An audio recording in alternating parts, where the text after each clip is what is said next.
to our webinar today. Today we're going to talk about the scalable data architecture for utilities and smart energy systems and how to build real-time platforms for millions of smart meter events per second. My name is Gregor Bauer and I'm VP Customer Engineering here at CreateDB. So if you'd like to connect with me, you can do so. The QR code is my LinkedIn profile. Also, you can find me under Gregor Bauer. And my email is gregor@create.io if you would like to connect afterwards with me. So what are we going to talk about today? So the agenda is who we are, who we help, the challenges in utilities, how we solve it, why customers choose CreateDB, and then there will be 2 live demos, one about an NOC and water and gas, and the second one, hydropower plant using SCADA and other protocols. Architectural patterns, business value, customer success stories, product offering, and next steps. So who we are a database company. We're 13, but been founded 2013 by engineers. Our headquarter is in Munich, in Germany, but also in Dornbirn, Vienna, and we're a truly remote first company. So European-based, Germany-based company, and we're in the SQL database, and especially for real-time analytics and combining that with simplicity of SQL with performance of NoSQL. You can find us in GitHub. We're an open source database, but also with an enterprise offering and database as a service offering. We have more than 70 million downloads, more than 3,000 stars of our project there. Cluster sizes worldwide from 3 up to 500 nodes on every continent you can imagine, and growing. So a few live projects I would like to tell you about. So we are in a vast majority of industries and also use cases, but summarizing all of that, we're basically in the streaming data business. So whenever we have a huge load of transactions per second, which are either streamed or batch processed, and they need to be analyzed in real time, that's us. So I would like to mention a few use cases. For example, Rauch, they are a quality of service use case. They're producing beverage cans, and basically they are constantly monitoring pressure, mixing, other conditions to reduce the waste in production. So because if it's not perfect, if it's not according to thresholds, they need to discard the whole batches. And to reduce the waste, they monitor everything in real time to get insights.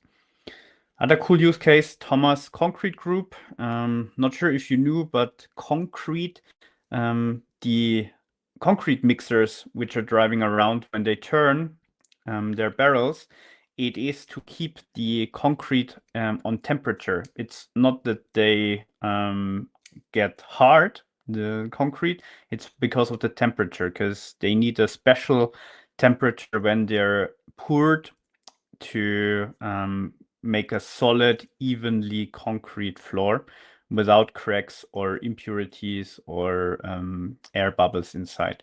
So that's constant monitoring so that the truck is at the right time with the right temperature to pour the concrete, especially in large construction sites. Other cool use case, bit moving. And so that's real-time monitoring of log files and other streaming data events.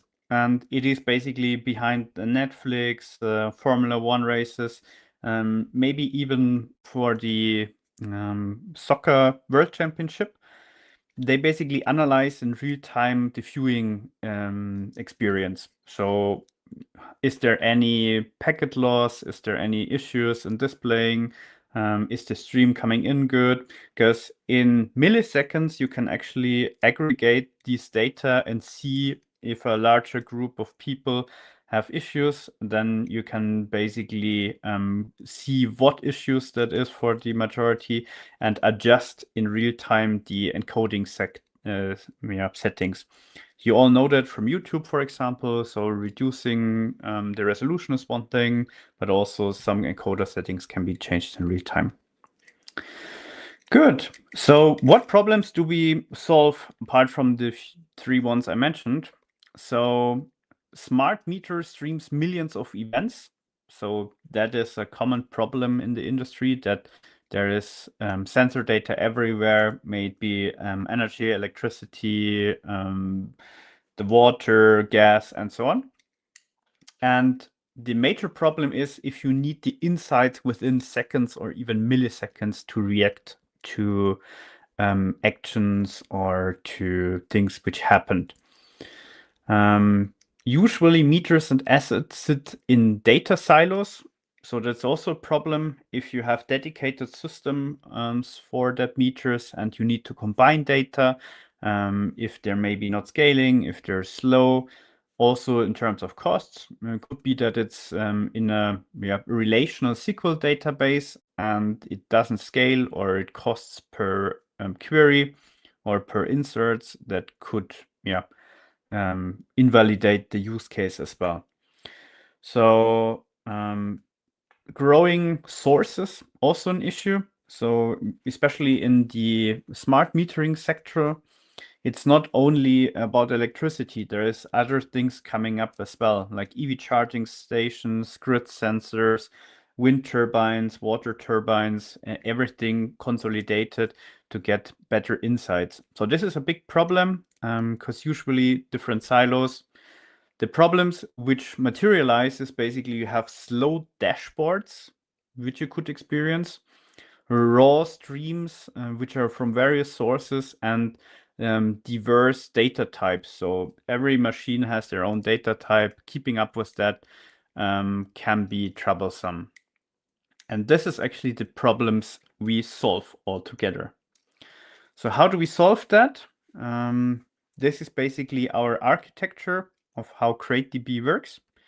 I will start with the bottom here, where we deploy. Big advantage, we are all about having the same software running everywhere. So may it be on edge, on-prem, hybrid, private cloud, public cloud, the software is always the same and they can all talk to each other. In this case of edge, we can go as low as 2 cores, 2 GB RAM. That is already good enough, like Raspberry Pi size, where you can locally process data close to the machine, close to the sensors, to have a really high resilience, low latency to interact with these events. But you can also synchronize it then to a larger instance on-premise, private cloud, or public clouds. We are all about digital sovereignty as well. So we don't only support the 3 major clouds, but also providers like Stackit and other European cloud providers upon request. But you can deploy it yourself, full ownership of your data, or in the public clouds.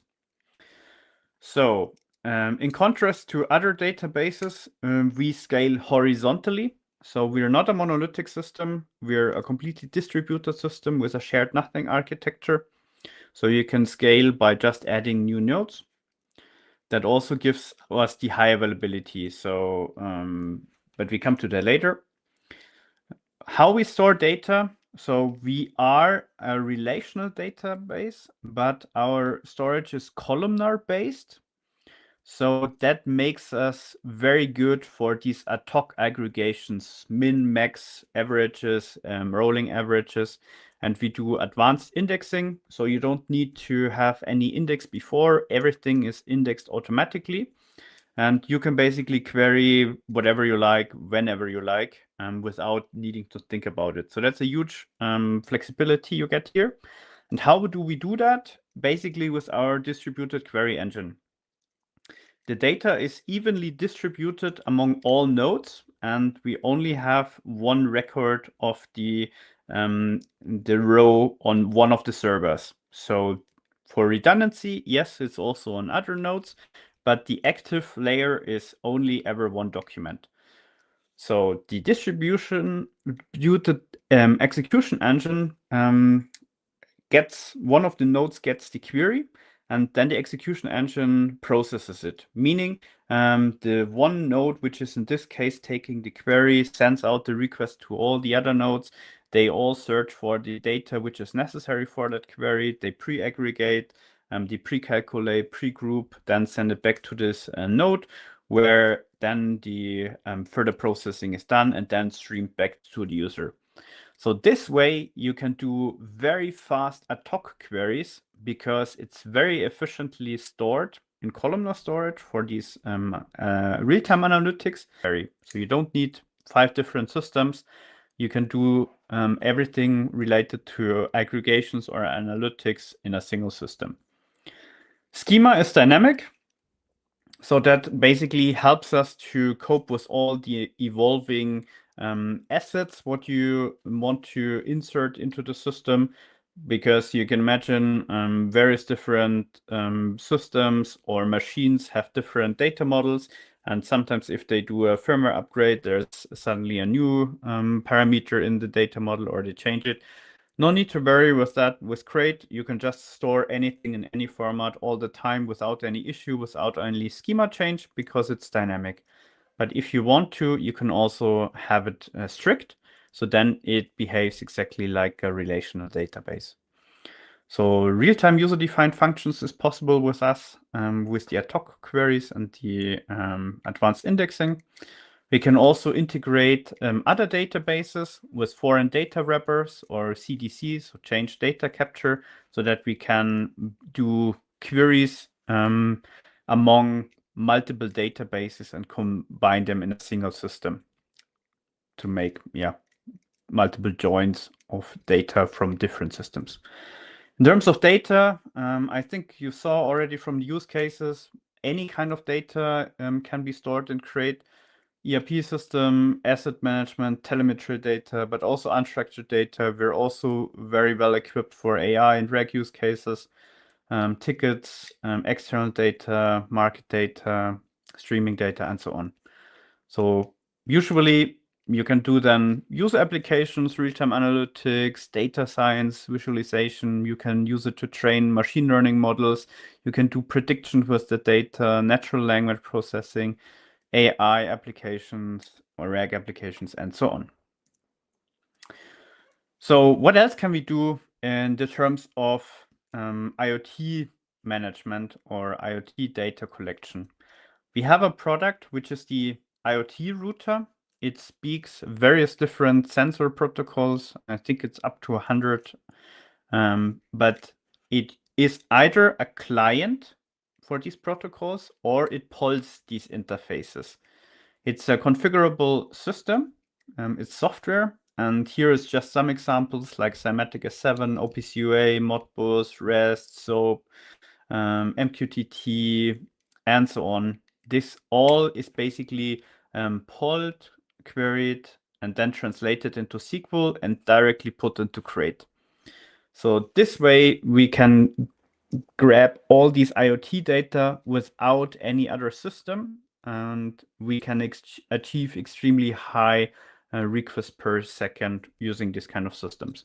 So in this example, we stored it on an on-premise instance and then do logical replication to other instances for global querying, for global analytics over multiple production sites. And here you can see, as I said, where we can deploy, for example, Stackit, AWS, Google, Azure, or private clouds. And then you can feed this with your Grafana live dashboards, user interfaces, all your machine learning predictive maintenance modules. And also you can get that directly into SAP via different interfaces, if you like. So how does it look like? As I said, we are relational, but the data model is flexible. And here you can see the different types combined in a single data model. Text, timestamps, Boolean integer, but text, also arrays, JSON objects, geopoints, vector embeddings, all in a single data model. And this is how it looks like. So very intuitive. The values are as expected. Then also JSON, geospatial, vector data, and so on. So very simple, very flexible. So how do we achieve all our performance and resilience? It's with the architecture of the system itself. So you can have a single node for test environments, also for resource constrained environments. Of course, there's no redundancy, but from there on, you can scale to hundreds of nodes. Typically, you need 3 nodes for redundancy.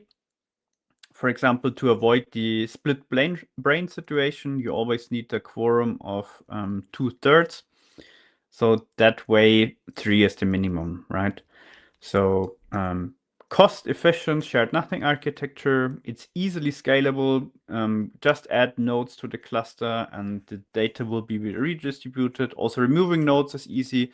Again, they will be gracefully be ejected and the data is redistributed. So very easy in terms of upgrades because you just add new nodes and then eject other nodes. It's supporting self-healing with node failures because we have replicas.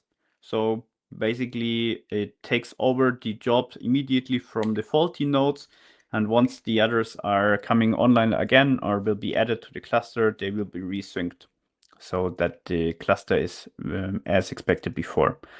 0 downtime maintenance operations because of this architecture. So high availability, node leaves, hardware failure or rolling upgrade, automatic failover to the other nodes. All data will be available. Of course, performance is reduced. Node joins, automatic synchronization, automatic rebalancing, and then the cluster is fully replicated again. So why do customers choose CrateDB? Real-time performance, when you get to ingest and analyze data at any scale in real time, this is where we're used. Also, we use standard SQL. So the simplicity part. From outside, we look like a Postgres database. We have the same language, the same wire protocol. So wherever you see any connector for Postgres, and that also works with CrateDB. Of course, we didn't implement 100% of the Postgres protocol, but 99%, maybe the newer ones, we don't have because we are especially focused on analytics, real-time analytics, and not so much on the operational database aspects. So this is not implemented. But you can use the standard SQL, ANSI SQL also with us. So scale horizontally without losing simplicity or resilience. So data model flexibility and also deployment flexibility on-premise, cloud, also scaling from little nodes to multiple nodes, from few nodes to multiple nodes, that's all supported. So with that architecture, 10 times faster queries with 80% lower infrastructure compared to a traditional SQL database. Of course, we don't have siloed databases. We have a scalable horizontal database, so that gives a cost advantage. So now let's go to the live demo, water, gas, NOC. What we do here, it's a simulated infrastructure from Croatia, 15,700 households, 31,000 water and gas meters. We have NOC overview to basically see the current consumptions over a grid, aggregated, digital twins, leak detection if there are some anomalies, asset maintenance, usual registry of assets, maintenance work, ticket system, also alarms, and so on. So what's the value? What you can see here, visibility, seeing everything, what's going on in a single platform, loss and risk reduction. You catch leaks early. You can, treatment costs will be lowered. Also lower pumping and maintenance fees. Asset performance, you can see how they're doing, compare the different models, and also get overview where everything is, what model, and so on, life cycle. Efficient actions, prioritized geographical grouped fieldwork, fewer trucks to roll out in emergencies because you know where it is before it usually should happen, right? So the showcase is here. So knock overview of what's going on currently in your system. And if you can see here, so there's many different queries and inserts per second. And here is basically the simple query. So you see various counts with different conditions over different fields, group bys. So that gives us the overview here. Very quick response, 7.5 milliseconds. So that gives us basically nice overview. What is even more interesting is the real-time aggregations of these users. So the map you see here is basically aggregated in real time of what's going on. So you can drill down in different areas and then drill down to the individual measurement points to see who is doing what. And on the higher level, you see who is consuming most. And the bigger the bubbles are, the more they consume. So, for example, in Zagreb city center, there is more consumption, and you can see drill down basically where it is. So here, the queries, you can see the map display. So basically, it tells us per lat long grouped by the households the readings. So this is or can be refreshed every millisecond to get the real-time overview. And this overview is basically nothing else than a group by and order by, both performing very good over the large data set. And here you can see already real-time aggregations over a map with lat long coordinates. Digital twin, also interesting polling here. So for example, we basically poll over a time interval to see what is flowing where and poll this constantly. So basically 6-hour interval ordered by the timestamp, and then we can basically see the flow of water going anywhere. All you see here comes out of a single database, CreateDB, and here you can already see SQL plus time series. JSON is also used in some of the data models. Geospatial, and here is also a search bar where you can search via a full text search for these text keywords. And this is basically the query or what we did here. Also very performant over the large data set. Maintenance areas like, okay, what is overdue to replacement states? When are due dates? How many are okay? Then you can basically filter like with a normal database what needs to be done. Also grouping by to see alerts. And out of that, we basically can also generate alarms if there is any being created. Good. So demo 2, hydropower plant SCADA. So we have here 2 Francis turbine generator units, 83 sensors across the plant. So you get a plant overview, water to wire twin to see as a digital twin the generators, unit drill down, each individual power, efficiency, vibrations, and so on. We can also fault inject deviations to create alarms. We have AI anomaly detection with isolation forest and RUL, so sensor catalog and so on. Oops.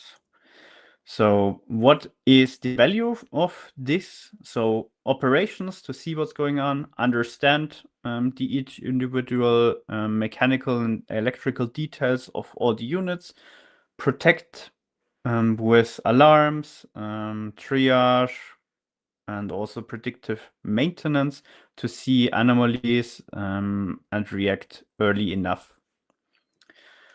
So this is what we can see here. So the power plant, plant overview, reservoirs flowing again. Similar, so it's over timestamp, aggregations. Here you see already a list where we basically go over the whole list of equipment to display this one here. We can drill down into the individual units.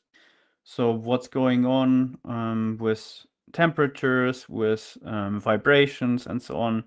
We aggregate that over time. We have thresholds and so on. Queries extremely performant, as you can see. So this is the sweet spot, real-time aggregations, orderings, time series over time. The live gauges, also you can see that here with timestamp.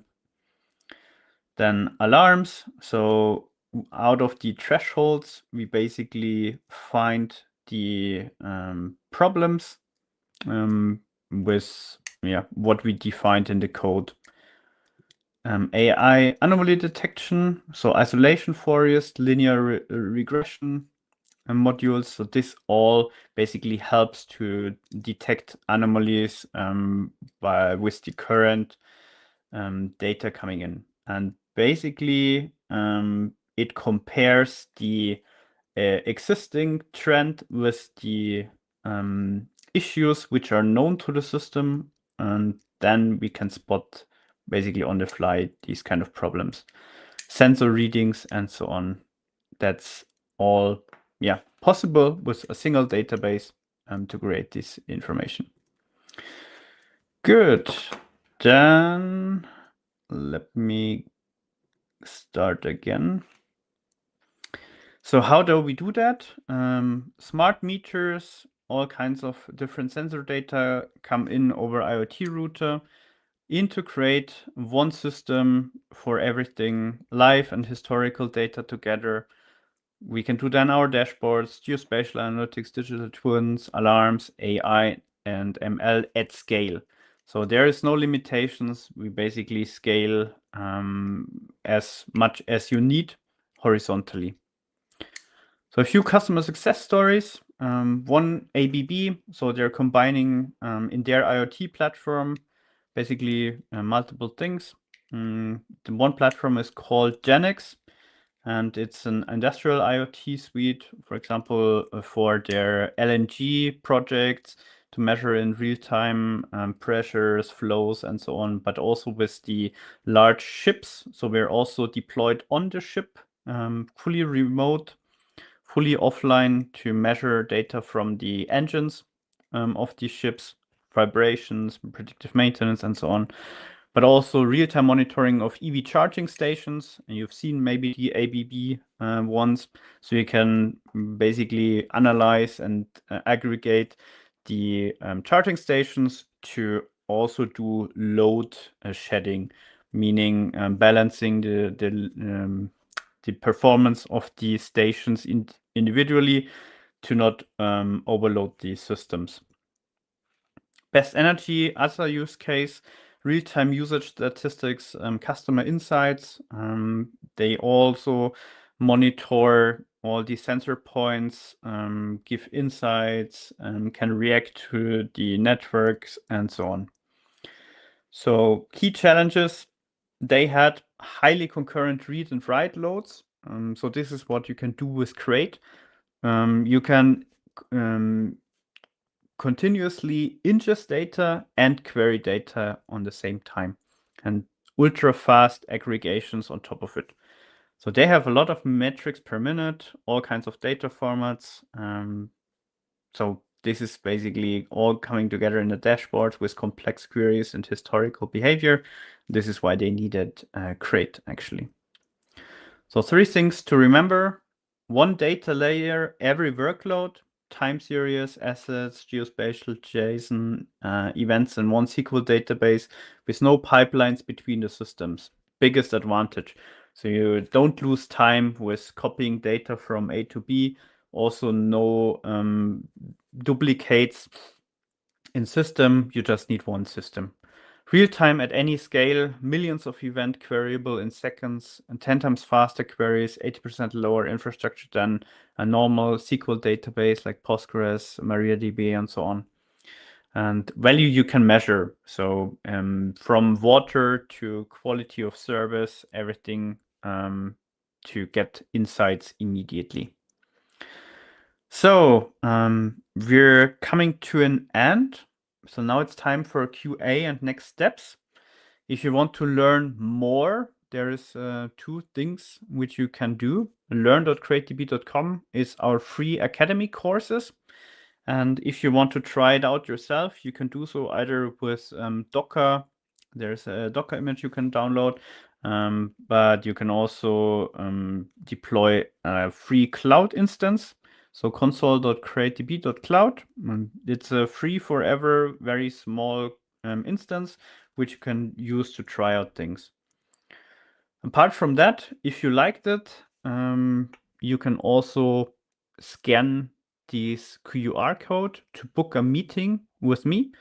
If you need further information or if you like to have a demo especially for you, if you need infrastructure to test something, I can help you with that. Happy to connect with all of you. So, open for questions.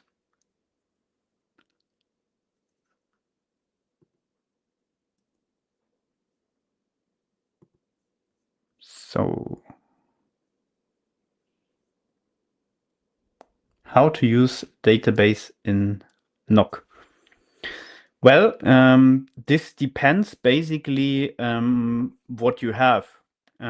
Typically, NOCs we usually see they have Grafana dashboards or Tableau for analytics, or they build something themselves. Whenever you use some of these systems, just search for Postgres drivers. And then they should be seamless, be able to integrate into CreateDB.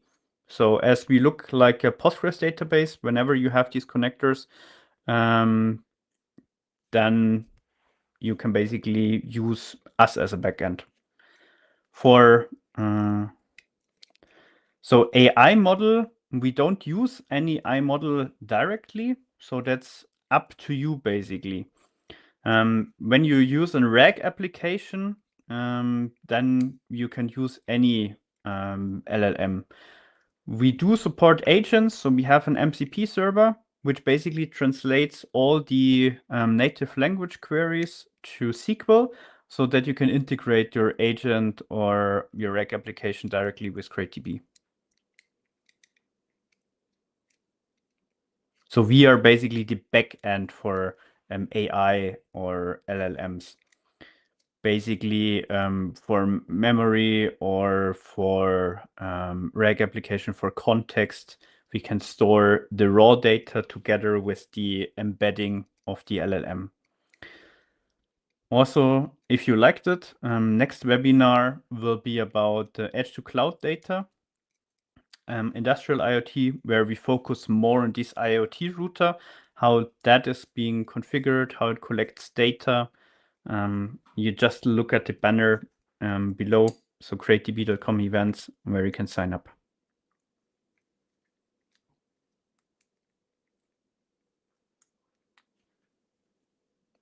Further questions?